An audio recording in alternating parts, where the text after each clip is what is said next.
बाहरे 56 इंच के सीने वाले प्रधानमंत्री, बाहरे विश्वगुरु प्रधानमंत्री और बाहरे दुनिया में बज रहा भारत का डंका। हमारे 3 लोगों को अमेरिका मार देता है। यह आदित्य शर्मा, उसके बाद यह चौरसिया जी यूपी के। आदित्य शर्मा है, चौरसिया जी यूपी के हैं और एक सुरेश जी हैं। इन तीनों को अमेरिकन सैनिक मार देते हैं इंटरनेशनल समुद्री सीमा में। ठीक कहा है राहुल गांधी ने कि क्या हमारे प्रधानमंत्री कंप्रोमाइज्ड हैं। मैं ये बातें क्यों कह रहा हूं, मैं बताऊंगा आदित्य शर्मा के पिता की पूरी करतूत। लेकिन सोचिए, उन्होंने अपना बेटा गंवाया है। उनके पिता इससे पहले कट्टर भक्त हुआ करते थे। वो कहते थे इजराइल को और अमेरिका को कि गजा को प्लेन कर दो, वहां से मुस्लिम टेरिटरी खत्म कर दो। वही अमेरिका ने आदित्य शर्मा को मार डाला है। आदित्य शर्मा इकलौते थे, लेकिन सवाल सरकार से है। आदित्य शर्मा के पिता एक भारतीय नागरिक हैं। उनके दिमाग में कुरमगज भरा हुआ था। इस्लाम के खिलाफ उनको भड़काया गया था इस देश के जातिवादी और सांप्रदायिक मीडिया के द्वारा। आदित्य शर्मा के पिता इस्लाम को गाली देते थे। वो मुस्लिम महिलाओं के साथ नाच करना चाहते थे। वो उनके साथ पूरी रात बुर्का हटाकर डांस करना चाहते थे। ये अलग बात है। लेकिन सोचिए, सवाल है कि आदित्य शर्मा की मौत पर सरकार कुछ तो बोलेगा। ये वही प्रधानमंत्री हैं जब हमारे केरल के मछुआरों को इटली के मरीन्स ने मार डाला था, तब इन्होंने सवाल पूछा था और उस समय सुप्रीम कोर्ट ने संज्ञान लिया था कि हमारे जो मछुआरे मारे गए हैं मरीन्स को लाया जाए, और आना पड़ा था। बाद में उसका सेटलमेंट हुआ था। लेकिन अब न तो सुप्रीम कोर्ट पूछेगा और न प्रधानमंत्री से कोई सवाल पूछा जाएगा, क्योंकि उस समय टीवी अखबार सवाल पूछता था। अब टीवी अखबार ने सरेंडर कर दिया है। सोचिए, 150 करोड़ वाले भारत में, मैं 150 करोड़ कहता हूं, मोदी जी 140 करोड़ कहते हैं। मैं कह रहा हूं जनगणना आने दीजिए, 150 करोड़ हो जाएगा। चलिए, 140 करोड़ के प्रधानमंत्री 10 करोड़ की आबादी वाले ईरान ने अमेरिका को घुटने पर ला दिया है। डोनाल्ड ट्रंप छटपटा रहा है। डोनाल्ड ट्रंप से वो $400 बिलियन मांग रहा है। और एक आप हैं हमारे प्रधानमंत्री, भारत के प्रधानमंत्री, जो डोनाल्ड ट्रंप रोज कहता है कि ऑपरेशन सिंदूर हमने बंद करवाया, आप तब भी चुप थे। डोनाल्ड ट्रंप कह रहा है कि भारत की पिछली सरकारों ने हमको लूटा है, अब हम भारत से कमाएंगे, तब भी आप चुप हैं।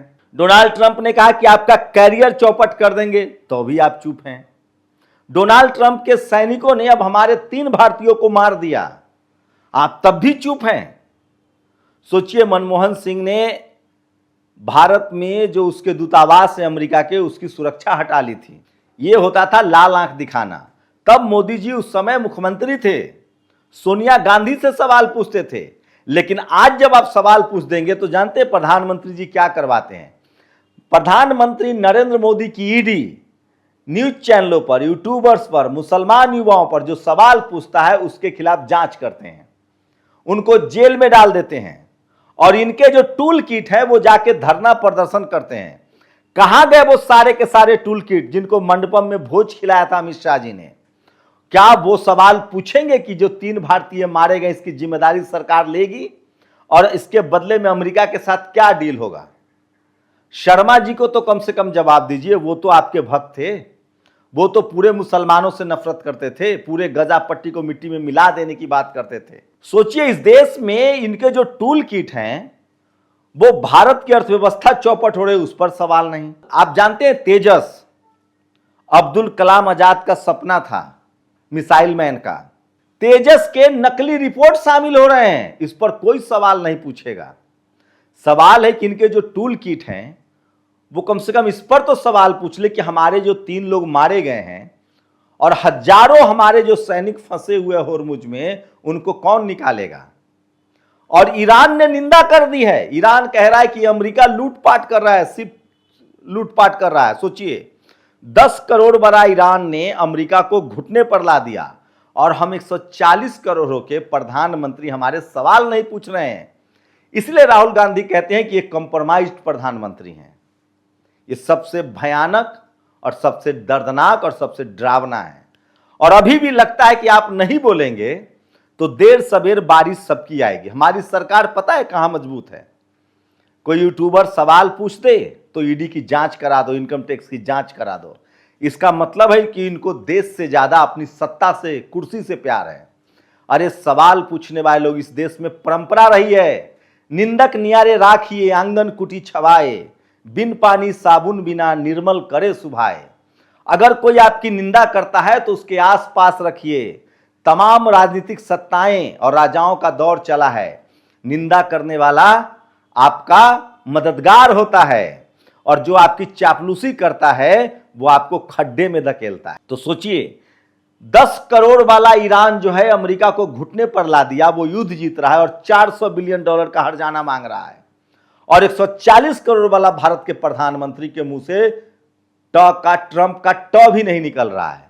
और न इनके टूल किट, ये संस्थागत टीवी अखबार, ये सब चुप हैं। सोचिए किस तरह से न्यूज की लीक को बंद करा दिया गया। अब तो हाईकोर्ट ने कहा है, उमर खालिद, इनको बहाना मिल रहा है, उमर खालिद पर 5 साल हो गया जेल में वो बंदा, उस पर अभी तक चार्जशीट नहीं फाइल हुई है। पुलिस भी आपकी, कोर्ट भी आपका, अब क्या दिक्कत है? मैं फिर कह रहा हूं, इतिहास अपने आप को दोहराता है। मनमोहन सिंह की सरकार थी, आंख में आंख डालकर वो सरकार अमेरिका से सवाल पूछता था। तब नरेंद्र मोदी भी सवाल पूछते थे। अगर उस समय इनकम टैक्स और ईडी नरेंद्र मोदी को जेल में डाल देता तो न वो मुख्यमंत्री होते और न प्रधानमंत्री होते। लेकिन इस पर भक्त क्या कहेंगे, वो सबसे बड़ा सवाल है। लेकिन मैं तो सवाल पूछूंगा, क्योंकि मैं इस देश का नमक खाता हूं। इस संविधान ने मुझे पढ़ाया लिखाया है। मैं चाहता हूं कि मैं इस संविधान की रक्षा के लिए अंतिम समय तक बात करते रहूंगा। अगर ये संविधान न होता, लोकतंत्र न होता, तो आज चाय वाला प्रधानमंत्री भी न होता और मेरे जैसा आदमी कहीं मजदूरी कर रहा होता, लोहा पीट रहा होता, पत्रकार न होता। अगर मैं सेना में हूं और देश को हमारी जरूरत हो और मैं भाग आऊं तो गद्दार कहलाऊंगा। और अगर मैं पत्रकार हूं और अपने ही देश के सरकार से, देश के मुद्दों पर, देश के बचाने के लिए सवाल न पूछ पाऊं तो भी गद्दार हूं। अब टीवी अखबार वही कर रहा है। किसी ने ठीक कहा है कि अगर मैं भी सत्ता को गह लेता तो मैं भी महलों में रह लेता। पूछिए सवाल प्रधानमंत्री से, पूछिए विदेश मंत्री से कि इन 3 भारतीयों के मरने पर तो कम से कम सवाल पूछिए। क्या क्या नहीं बोलता रहता है ट्रंप। लेकिन सवाल तब पूछेंगे ना जब देश मजबूत होगा। उस देश का प्रधानमंत्री मजबूत होता है जो देश मजबूत होता है, जिस देश में ज्ञान विज्ञान होता है, जिस देश के लोग सांप्रदायिकता में शामिल हों, जिस देश के लोग अपने ही धर्म के लोगों को मार रहे हों, जिस देश में धार्मिक उन्माद मचा हो, अंधविश्वास और पाखंड मचा हो, जिस देश में जातिवाद की सरांध आ रही हो, उस देश के प्रधानमंत्री क्या करेंगे ये भी मैं समझता हूं। आपको ले चलते हैं अयोध्या।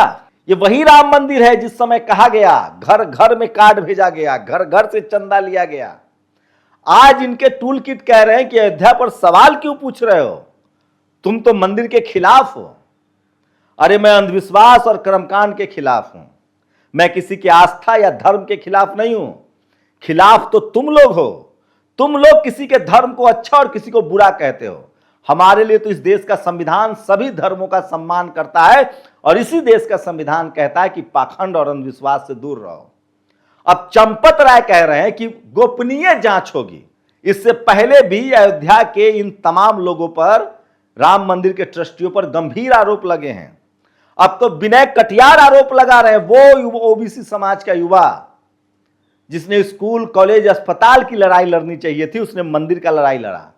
उमा भारती, जिनको स्कूल कॉलेज अस्पताल की लड़ाई लड़नी चाहिए थी, उन्होंने मंदिर की लड़ाई लड़ी। आज दोनों कहां हैं? उमा भारती भी हाशिए पर है और विनय कटियार भी हाशिए पर है। लेकिन सोचिए, चंपत राय कह रहे हैं कि गोपनीय जांच होगी, मतलब चोरी भी इन्हीं के रिजम में। अभी मुक्तेश्वरानंद ने कहा है, चंपत राय पर सीधे आरोप लगाया है। सोचिए, चोरी हो रही है, जांच गोपनीय होगी, सीसीटीवी कैमरे हटा दिए गए। उससे भी बड़ा सोचिए, ये धार्मिक लोग हैं। कहा जा रहा है कि राम भद्राचार्य के एक चेले ने अभी मुक्तेश्वरानंद पर फर्जी पॉक्सो एक्ट में केस दर्ज करा दिया। यह है इन धार्मिक लोगों का चाल चरित्र और चेहरा। और सोचिए, जो अपने ही फैटर्निटी के लोगों को, अपने ही धंधे के लोगों को एफआईआर में फंसा दे, वो दूसरों को क्या कर सकता है? आए दिन राम भद्राचार्य दलित पिछड़ों पर, नेताओं पर आरोप लगाते रहते हैं। बाबा साहब के संविधान को कॉपी पेस्ट कह रहे हैं वो। ये धर्मगुरु हैं, इन पर खुला आरोप है कि इनके शिष्य ने अभिमुक्तेश्वरानंद पर एफआईआर करा दिया। लेकिन इस पर कोई सवाल पूछ दे तो इनके पेट में दर्द होने लगता है। तेजस जो हमारा प्रतिष्ठा का विषय है, सेना का है, उसमें कहा जा रहा है कि 150 से ज्यादा उसमें नकली सर्टिफिकेट लगा दिए गए हैं। इन लोगों पर कोई कार्रवाई होगी? क्या कार्रवाई होगी? इस देश में बड़े बड़े पुल में भ्रष्टाचार हो रहा है, बड़े बड़े सड़क निर्माण में भ्रष्टाचार हो रहा है। राजस्थान में पानी की सुई से 5 महिलाओं की मौत हो जाती है और मंत्री कहता है कि प्रसूति महिलाएं नाचते हुए आई थीं। लेकिन इस देश में कार्रवाई किस पर होती है? एक दलित समाज के पहले पत्रकार प्रशांत कनौजिया पर, क्योंकि वो सवाल पूछता था। एक पिछड़े समाज के पत्रकार पर जिसने नमक रोटी की खबर दिखाई थी।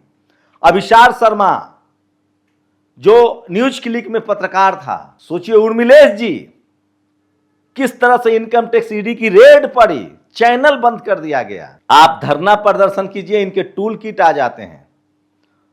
सोचिए टूल किट, 10-15 टूल किट आ जाते हैं। जहां दलित पिछड़ा आंदोलन धरना प्रदर्शन करेगा वहां ये घुस जाते हैं, कुछ माइक लेके और कुछ ऐसे, और कहते हैं ये लोग देश विरोधी हैं।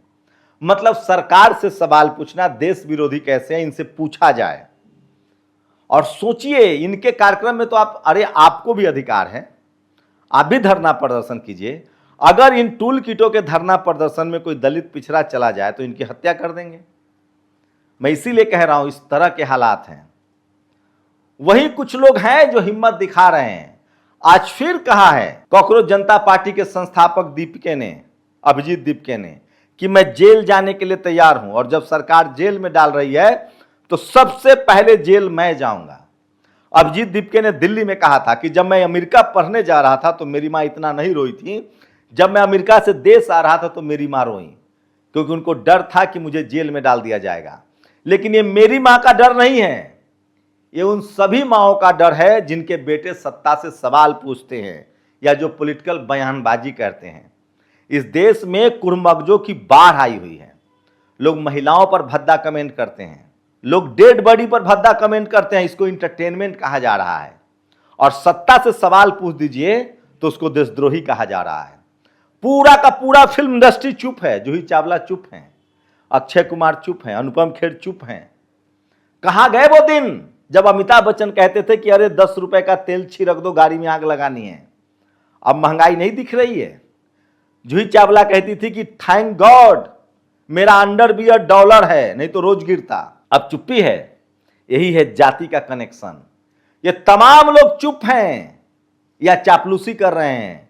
लेकिन मैं फिर कह रहा हूं, चुप रहने से समस्याएं दूर नहीं होंगी। किसी को बोलना पड़ेगा, आना पड़ेगा।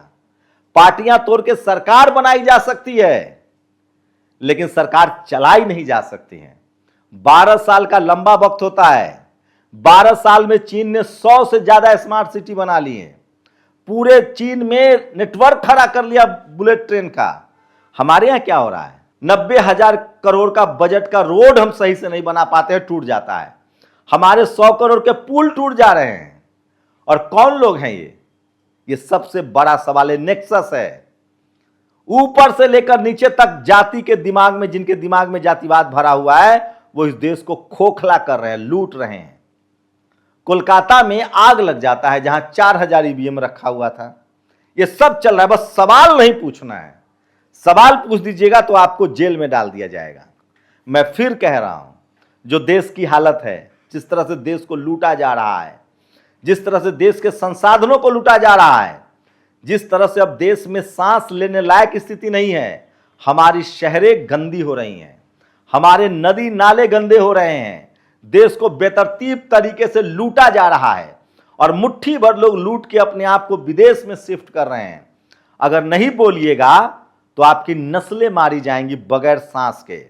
ऑक्सीजन खत्म हो रहा है, पेड़ पौधे खत्म हो रहे हैं, जल जंगल जमीन और पानी खत्म हो रहा है और विकास के नाम पर मुट्ठी भर लोग मालामाल हो रहे हैं, देश छोड़कर भाग भी रहे हैं। बस फर्क इतना है कि मैं पहले मारा जाऊंगा, आपका नंबर बाद में आएगा, लेकिन नंबर सबका आएगा अगर आपने इस अपनी भूमिका नहीं निभाई और आपने बोला नहीं तो। सोचिएगा जरूर। शुक्रिया। नेशनल दस्तक की आपसे गुजारिश है कि अगर इसको बचाना चाहते हैं तो नेशनल दस्तक को सब्सक्राइब करने के लिए रेड कलर के सब्सक्राइब बटन को दबाएं, फिर बेल आइकन की घंटी दबाएं। नेशनल दस्तक को बचाने के लिए बहुत जरूरी है कि हर खबर को शेयर करें, लाइक करें, कमेंट जरूर करें।